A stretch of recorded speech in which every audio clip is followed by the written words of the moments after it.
Sanibona Ningizimu Afrika, sanibona South Africa, makhumba amanomhlaba nangale kwabalizwayo ulimi esilukhulumayo nangaphandle South Africa.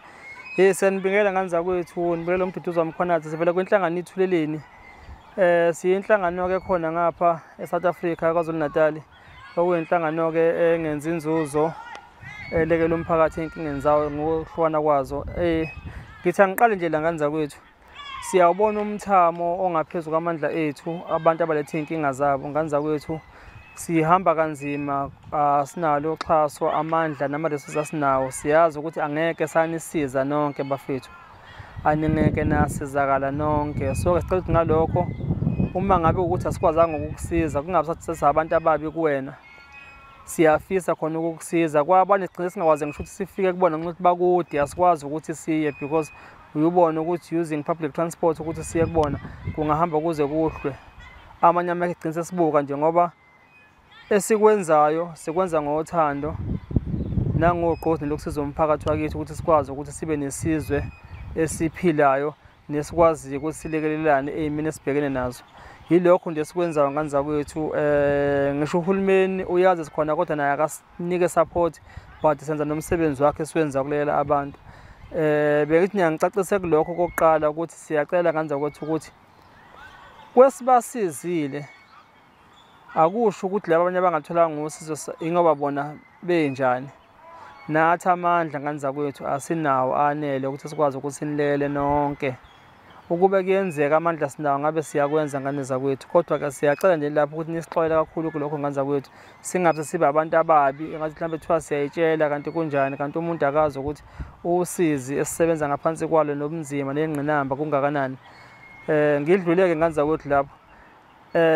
Ngicela ukungena kule gaba lesigaba lesendaba zezipoki. After senze ivideo yakaMashu lapha kasi kwifamily ebhekene nesimo sezipoki, baningi abantu abavele ababhekene naleya nkinga leya yezipoki. Angazi izipoki otikoloshe izinto njengalezo yabo. Engifisa ukuthi nje ngik-highlight ukuthi lento ngangayiveza ngiseqaleni sisenkingeni ngani zakwethu ngoba siphethwe uhulumeni onganaki inhlalonhle yabantu base-South Africa isiyonke complete. Unaka lokho interested ikhona yena uhulumeni, but lokho ukuthi kuzohamba kuhambe kube nenkinga in the long run, it seems ukuthi uhulumeni akanandaba nakho. Ngoba mhlawumbe uyazi ukuthi yena mhlawumbe baba sebethathela umhlalaphansi behlele emakhaya. Ngane zakwethu lento yokuthwala neyokuthwasisa abantu abathwalayo izosinikeza inkinga ngokuzayo eSouth Africa.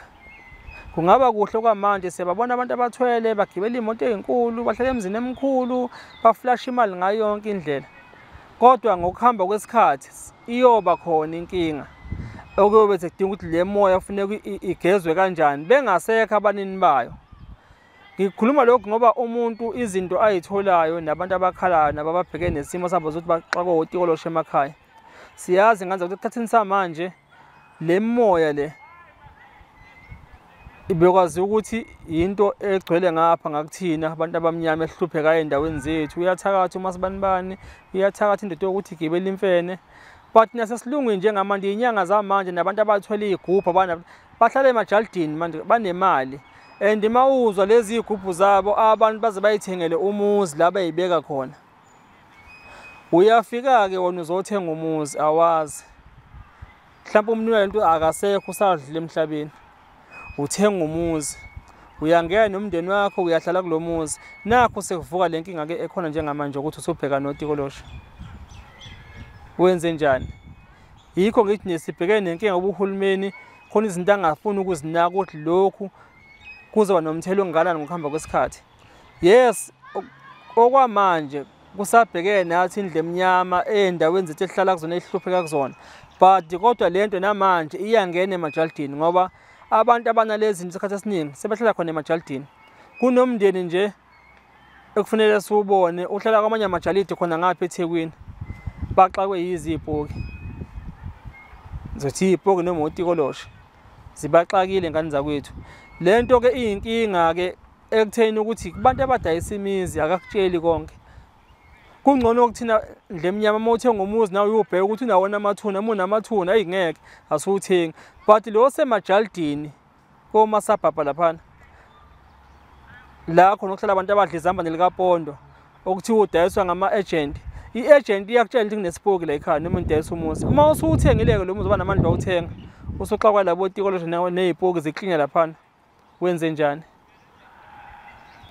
Wenze njani? I-agent inayo mhlawumbe i-percentage ethile ezokwazi ukuthi ikubuyisele yona ukuze ukwazi nawe ukuthi mhlawumbe uthole-ke abangakwazi ukuthi bakukhiphele isipoki lesi. Abantu abaningi nje bayavela ngabeza bayakhuluma singabasiza, abanye bathi angazi kufunekani ihashi manisani nokuzala, uyolithathaphi ihashi? Ngapha liyashi into yangapha ku-Western Cape la khona eningi ngakhona.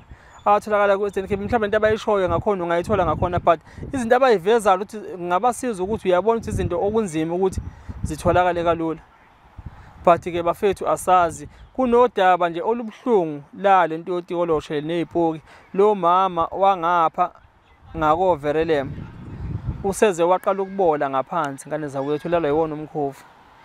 Isitho sakhe sangaphansi sesibolile. Bayacela bacela usizo. Nathi asazi sophuma sibheke ngapha ngane zakwethu balento yokulapha otikoloshe nezipoki asazi. Nasibona ne-team yami sasiveveza siyongena lapha singazi ukuthi yabo nami endlini nje makhono okwayo ebusuku manje ngiyangiqala kodwa shembe kungabi ukuthi mhlawumbe silandele emineza la ekhaya, kodwa-ke ngiyamthemba engimkhonza uNkulunkulu ukuthi uyongivelela eminezi kanje ngoba indlela yobumnyama neyobubi le. But ngizama ukuveza isimo esikhona sokuthi ngapha kunomama oseze waqala ukubola ngaphansi ulala yibona otikoloshe. Ngiyayikhumbula enye case futhi yavela 3 years back kumina yangapha koGoli. Umama weqome usomatekisi bashada nawo, usomatekisi wangapha koVenda besigwili isixakile ngale eGoli namatekisi amaningi uyashona indoda kanti indoda inotikoloshe. Umama uthi bese ngiba nengane endodakazi entombazana, uthi umama mina bese ngikubekezela lezi zinto ziyangilala, but njengamanje sezingenele ingane yami, ingane iqala ukuthomba. Wayekhala minyembezi mama yabona mina ngishutshela ngisho endlini eveza ayikho imali angenayo endlini because imoto isasebenza zikhesha apha kuyena umama. Enye imali uthi ayisa-acceptwa ngisho ebank because kuma-account akhe benobaba yayisivele imali sigcwele emabhenki ngasakwazi ukuthi spend imali ukuze kuzovuleka ukuthi singakwazi bese i-accepte enye, but akalitholi usizo. Wafona ngangisokhozini ngangisenza ukuhlela ukuthi unciphe bugebengu, wafona wakhala wathi ucela sizomlela wathi sokulela sithini ngoba nathi asathiswa ngale nto le. It was 2 to 3 years back ngisenza uncipha bugebengu okhozini, but uma izovuka manje lento yezipoki namanje sihlangabezana nayo senze isitolo sibe sinye kuvuka inqaba yabantu abakhala ngale nkinga. Asazi kusasa nawe usazoba namandla ufuna ukuthenga umuzi, uyawazi indlela umuzi ofuna ukuthenga ukuthi unjani. Noma kunesipoki somlungu sixoxana nesipoki somlungu endlini ngoba somuntu omnyama siyasahla manje sixoxa ngawo ushibhosha. Asazi nganza ukuthi ngithi ngiveze lokho ngoba lento siyaqala nami ukuthi ngithuse ukuthi baningi abantu bakithi ababhekene nenkinga. Ungabona abantu behamba la ngaphandle begibela imoto ezinkulu kanti abalala ebusuku baxakwe lezi zinto. Umuntu obaphi angekwazi akwazi ukukhuluma. Siqhumbuze ithumbu thina baningi abakhulumayo abavela abakhala ukuthi sixakwe izipoki. Bayeza abaningi sazoliveza indaba inkinga zabo la. Nibone ukuthi lento isisabela kangakanani. Ngoba phela labantu abalanda lento abaphili ngonaphakade. Akekho umthakathi noma inyanga noma umfundisi othi ngizokwanisela izinsuku zakho zokuphila emhlabeni. But lokho sizokunikeza umcebo wemali ucebe, but usuku lokuthi uhambe emhlabeni suke lukhona suke libekele uNkulunkulu. Mase uhambile zishona phi izinto zakho ngoba sazibe inkinga la kubantu abasaphila emhlabeni. Ngithi ngiyangiveze lokho ngane zakwethu iconcern ebikhona le ukuthi nami iyangixaka mangabe ngihleli uyicabanga ukuthi hey kusazoba nzima eSouth Africa, kusazoba nzima, sisazothwala kanzima. Ngidabukela izingane esiza ngethemba ukuthi ngoba yonke le moya iyobiwela kuzona noma sibe singasekho thina iyobiwela kulezi zingane ngoba sizoyithenga le mizi lezi zingane. Abanye bavela ngisho la kunini kuma-social network la belanda izipoki emathuneni, belanda izipoki emathuneni ngoba namathuna phela sabe accessible ngale ndlela ukuthi sevele ngene umuntu emathuneni afike enza akwenzayo azasho ukuthi ngithatha isipoki la ngabesane sendiye somlungu noma somuntu aphume naso. But uhulumeni kuyena nje kumnandi kwamabusana. Sizothini-ke ngane zakwethu sezwe lentando yeningi abantu benza umathanda ekampunzi endlemeni umhlambuze lusile. Siyabonga ngane zakwethu nisale kahle emakhaya.